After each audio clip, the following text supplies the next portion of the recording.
Hello there. So, I'm going to tell you about a podcast that I listened to last night, and I really wanted to talk about it because I had a reaction to it I was not expecting, a really personal reaction, and I, it really hit me quite hard. In fact, usually when you're listening to a podcast, the adverts come and you're like, oh gosh, like I this is why they try and get you to pay, so you're like, oh, I don't want to have to listen to the adverts. But this time, because I was in such an emotional state with it, that I was actually happy that I had a little break to breathe during the adverts. And I'll explain to you a little bit about the podcast. The podcast is called Wisecrack, and I'm just looking through my notes and just give you as much as I can about it, but you need to listen to it to yourself. So I won't give anything that ruins it, and I'll really try hard not to. But I'll also try and give you my nothing that's beyond the things you will find out when you click on it and look at the description and the thing. But I'll try and give you my personal take on it as well, and why I think it was so excellent. Possibly the best podcast I've listened to. Very different, but similar in some ways, but very different to when Serial came out and really changed everything with podcasts. I do feel like we've passed the golden age of podcasts, a bit like we're past the golden age of TV, The Sopranos and The Wire and things like that. We're kind of past the golden age of podcasts now. There's so many of them, and I do think the quality has suffered. And this is one that actually it really surprised me with how instantly I was gripped, and the story was told in a completely different way to anything I've ever heard before, that really worked with the audio medium. And I'm going to give you a little bit more info in a minute. Okay, so I am back. It's amazing when you start recording something how, and I'm sure you all find this whatever you're doing, whenever you're focused on something, then something else always tries to take you away from it. However, this did not happen last night when I was listening to Wisecrack, and it's made by Tenderfoot TV and iHeart. So iHeart Radio ones are always, there's some good iHeart Radio podcasts, but the adverts, oh my word. But this really did stun me.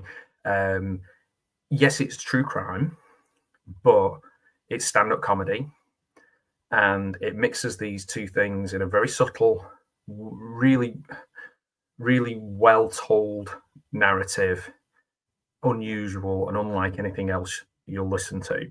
So I'm going to give you my personal experience as I went through it as well. So it's really hard to explain how good this is, and I'm going to try and sort of break it down. It's not shock factor. It's not like a shock factor. In fact, this is about a comedian called Edd Hedges, a real person who's true. And something that happened to him in his life, and how he styled his stand-up comedy show on what happened, this traumatic experience.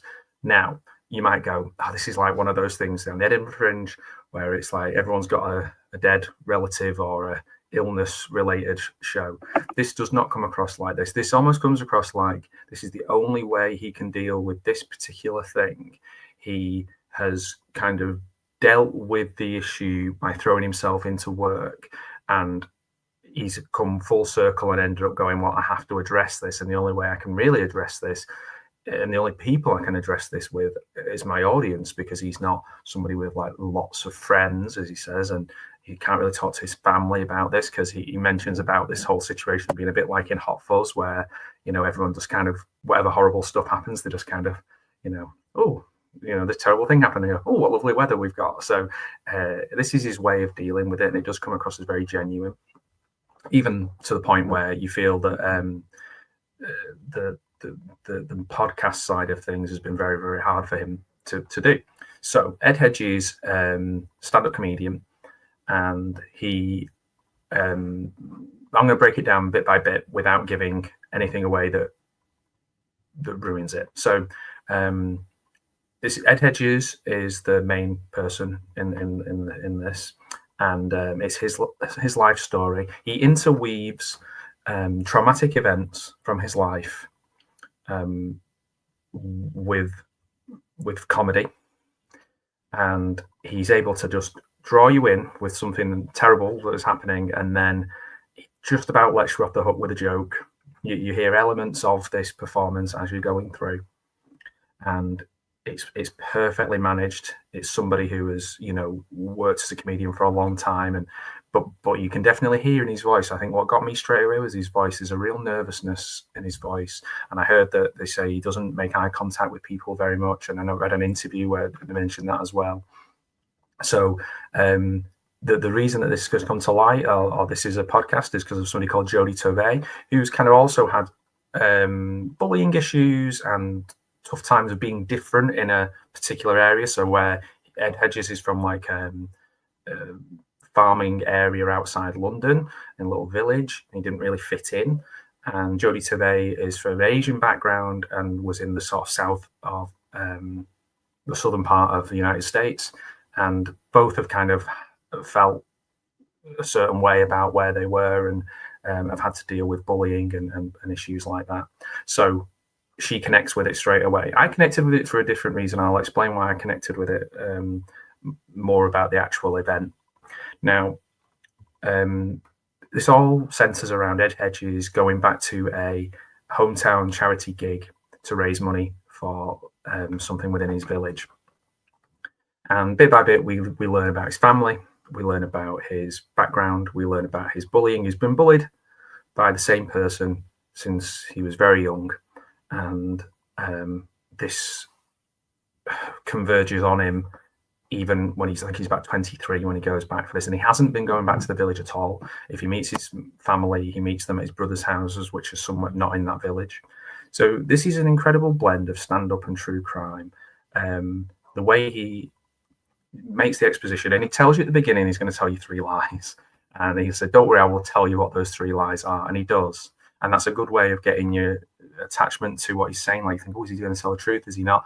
And then the things that he says are not, a lot of the lies just let you off the hook emotionally so you can breathe. I'll talk a bit about my emotional journey with it later, and why it hit me so hard, and I'll try and be as open and honest as possible, and some things that I've never talked about or I found particularly difficult to talk about. In this, let's talk about what the themes are of this. So it's a tough listen. It is a challenging listen. Bullying, masculinity, trauma, family, guilt. It's not a whodunit. We know who did it. We know what happens, and how violence can kind of shape lives. We talk about why it happens, or we try and get to the bottom of why it happens. So Jodi Tovay, here's his set. She's in the Edinburgh Fringe. It rains. She goes inside. There's like 40 people, and she's really interested. Now, what he does is he changes. What we find out later on is he changes the names of a lot of the people involved and the places, so it can't, you know. And we find out why he does that later on. She is drawn in by this, and she gets. The podcast goes in a different direction, but the first couple of podcasts are great because you actually hear his performance. You hear his whole set broken up in different ways with exposition and description from her that adds to it. And a lot of people compare it to Baby Reindeer. I actually think well, I suppose in the sense it's true crime and interpersonal drama, but this is I think a little bit more cut and dried than Baby Reindeer, in the sense of I wasn't a massive fan of Baby Reindeer. I think I watched half of it, maybe 2/3 of it, read a lot about it, watched the interview with the lady and all the different things to do with it. But for some reason, it just didn't connect with me. Maybe, I don't know why, but this one feels more like there isn't any artifice whatsoever. That, like, he is literally only changing things, and he explains the reasons why he changed things, but everything else is as it is, and just through the filter of a stand-up comedian. So this feels in a way more pure, I think, than Baby Reindeer, if that matters to you. It kind of did to me. It made me feel like I was involved in this, and made me feel like I was not involved in it, but made me feel like I was getting to the heart of the matter very quickly. And he was being very open, and just everything about the way he delivered it. And like I say, his voice was the key thing to me, the way he sounded. There's that kind of nervousness where you're trying to sound confident at the same time. There's a little shake, a little wobble in the voice. So, yeah, the 3 lies thing is quite interesting as well. as a narrative structure, and the fact that he tells you what those lies are. So what else do I want to tell you that doesn't ruin this for you and also gets you to listen to it? Because I do highly recommend that you listen to this. And by the time this is released, this video, I think there maybe only be, if you're watching it for free, I think there may only be 1 or 2 episodes left to wait for on a weekly basis. So it's actually a really good time that this is coming out in October. So it's not a whodunit.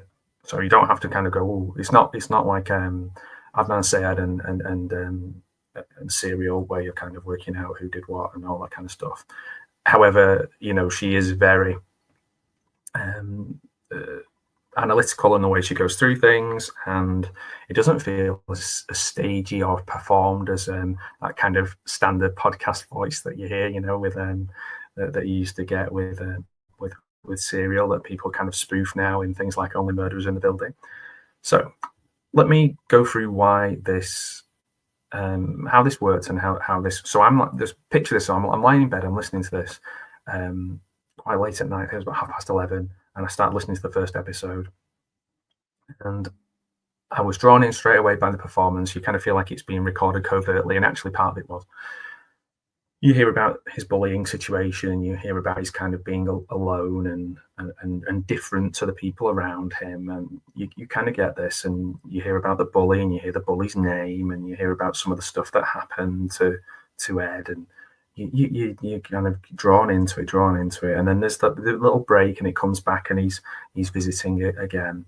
Now, this is the reason it kind of connected with me. So without giving away what happens in the podcast, I'll tell you what happened to me, and then that can kind of give you the understanding. So when I was a kid, I used to be, there was different reasons for this, but I have this vivid memory that came back to me last night when I was watching this. And honestly, I was thinking, as I was listening to this, I was thinking, have I locked the doors? Like, is everything locked? Am I safe? Is my family safe? I went through the checklist, and as I was going through this checklist in my mind, it took me back to me when I was a kid. When I was a kid, I used to kind of cram myself down the side of this chair. And I used to put my headphones in, listen to music, and block things out that I thought were going on outside and around the house, the area where I lived. And I had vivid memories of that, and I'd forgotten about this, cramming myself down the side of the chair, headphones into the record player or whatever, TV on quite loud, but I couldn't really tell what was on the telly.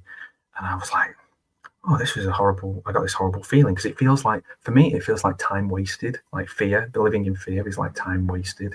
And like, I hate that horrible, fearful feeling. It's horrible.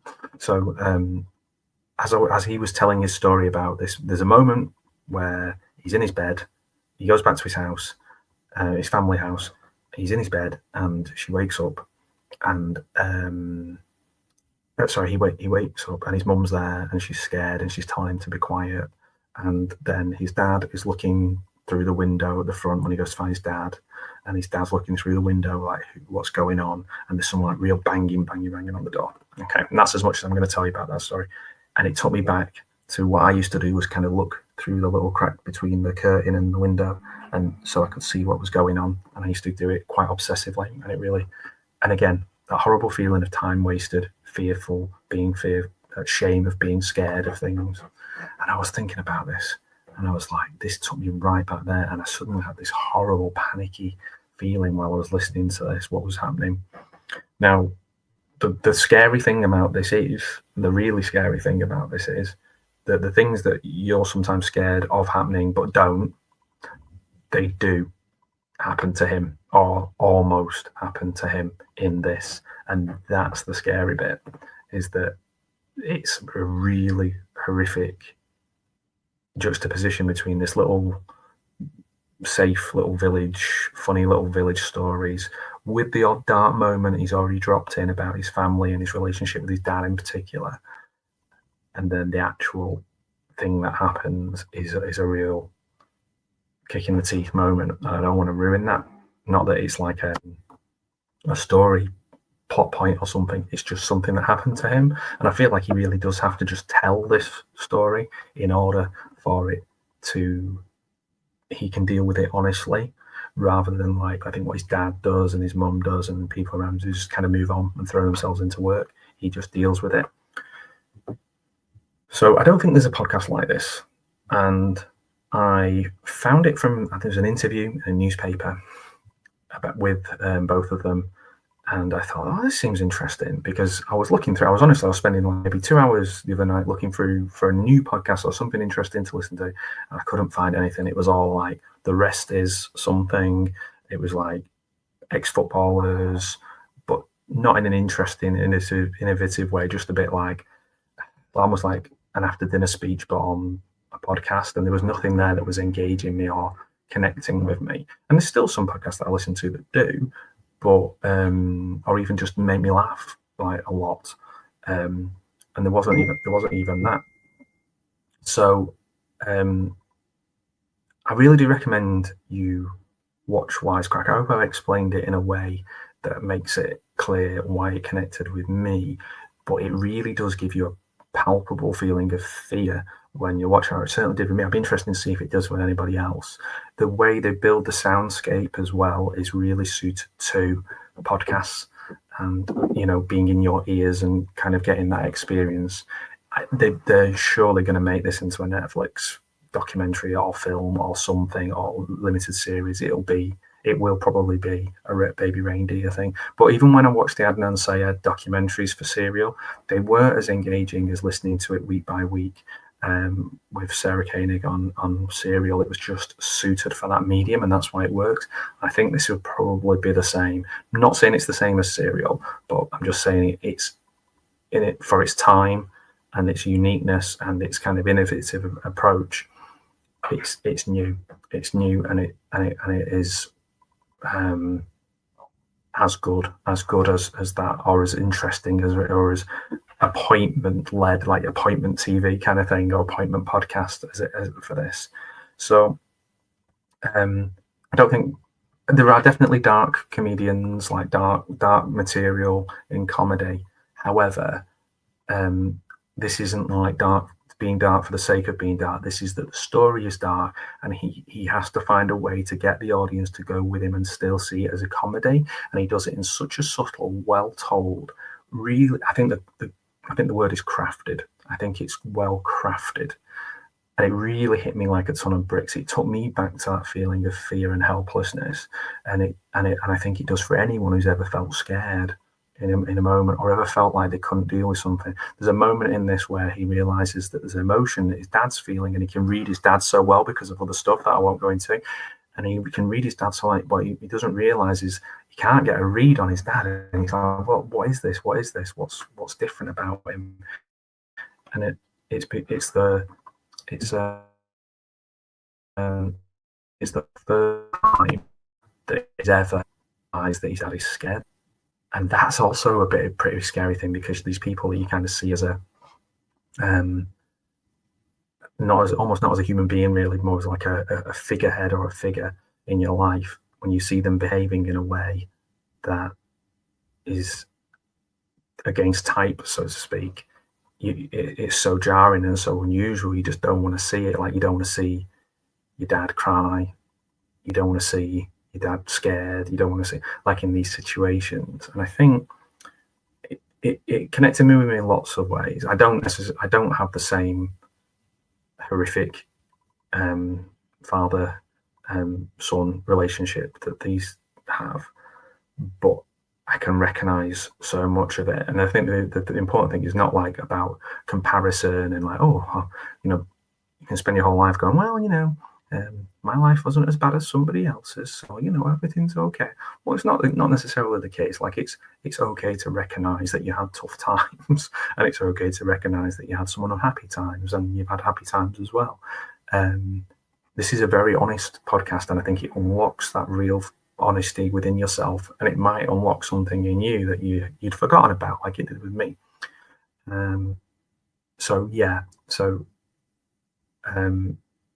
I really appreciate the honesty of his approach, the bravery of what he's done, and how he's done it. It's a completely different type of show, and sadly, it might get lumped in with these sort of trauma-based stand-up comedy shows that people seem to make when they hit a certain age, that sometimes feel a little bit contrived just to get people into the building. I guess there's like the parenthood one, and then there's like the dead parent one, and it might be that people just go, I'll do that. Whereas with this, it's more of a need and a drive for him to be able to explain this story. And I guess it's also creatively challenging to still make it funny, which he actually does still make it funny. And it gives that relief to the audience. They can breathe. I found myself really enclosed with my breathing with this, like almost like a panic during certain moments of it, which I can only think of comparatively to when I've watched really films that make me really uncomfortable. And there's very rarely a film that makes me really uncomfortable or panicky. I can think of like the first time I watched Suspiria on my own, and it was like that was that kind of feeling that I got, and it was more to do with atmosphere that made me scared. And I think atmosphere will get you every time, and that's what this does. It's that soundscape. It's the safe, normal becoming unsafe very quickly. It's the fears that you've had, but you may be angry at yourself for having, because you're like, no, everything's going to be fine, everything's going to be fine. And it usually is. But in this case, it isn't. And that's the question, like, how do you deal with it when the things that you worry about happening actually happen and nobody wants to talk about it? and the easiest thing to do is just to bury it and move on. And that's something that asks me a lot of questions as well. It's like, I know, I think people get into their sort of 40s and 50s, they do the self-reflection thing quite a lot, and I don't know how that works, like in terms of like talking to people, therapy, opening up. Like, I always concern that, like, if you open up too much, do you end up not being able to put those things back together? Like, what is the best way of dealing with these things without becoming self-pitying or having a reason for everything that you do, and not just thinking in the now and the future, or really being in the present and reflecting just on being in the present and thinking about, what you're doing now, rather than just constantly having a reason / excuse. Because also, I do think it's really good to know yourself and understand where things are coming from, whether it's like a diagnosis of something or whether it's an understanding of things that have happened in the past. That's really important.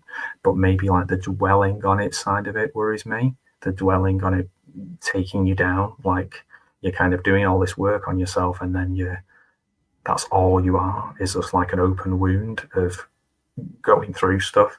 And I think he's got this balance really well in it, because he's clearly doing it because it needs addressing, and he can't just bury it because he's not built like the people around him. He's never has been. He gives you that story. He's not like them. He's more sensitive and more thoughtful and just different to the people around him.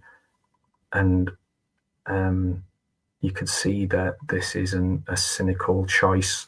This is just like, I'm going to deal with this way because I'm good at comedy, I'm good at crafting comedy shows, and this is my way of dealing with it. And I think there's still, as you go through, you still hear a lot of his fear of this person as he's going through it, and that's really heartbreaking. So there's a real emotional journey to go on, and you feel like you're going through it with them. And if you have any, and like my sort of connection with it isn't that I've been through anything exactly like this, but it's the kernel of true emotion that I connected with, that took me back to a similar feeling. Nobody likes not being in control of their own destiny, or not being in control of their own emotions, or having something that they can't deal with, being overwhelmed. And this takes you there, but if you stay with it, it's very rewarding. And it's really admirable. I'd like to, and not that he's going to be watching this, but I'd like to sort of thank Edd Hedges for making this, or for doing his show. And I guess I suppose I'd like to thank Jodi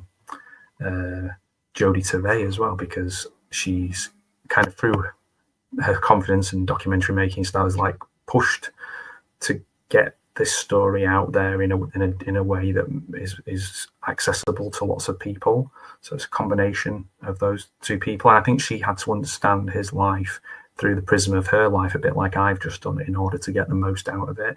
And she's couldn't have had a very different experience growing up, but there's definitely those shared emotions that I had when I was listening to it, and mine's very different, hers is very different, his is very different, but you can connect with it, and I think that's really powerful. I think that's really, really powerful, and like I said before, skillfully and artfully done. But also things that possibly we do need to talk about. We are in a position now with where you see men behave in a certain way in public without kind of, which I think it comes across sometimes a very selfish way, and devoid of empathy. And I think, like, to sometimes frame masculinity with empathy and put those sort of stories out are really important, because there are lots of decent men who care about others and are not just big, angry, selfish people, man children. I think that's really I think that's unrepresentative of a massive group of men that you just don't hear their stories because they're quieter stories. And maybe we weren't ever, if Edd Hedges wasn't a comedian, we might not have heard his story. But like, it's a different story that needs to be heard. And if you don't deal with these things that have almost broke you, and you just push them down, they will come back up and they will finish you.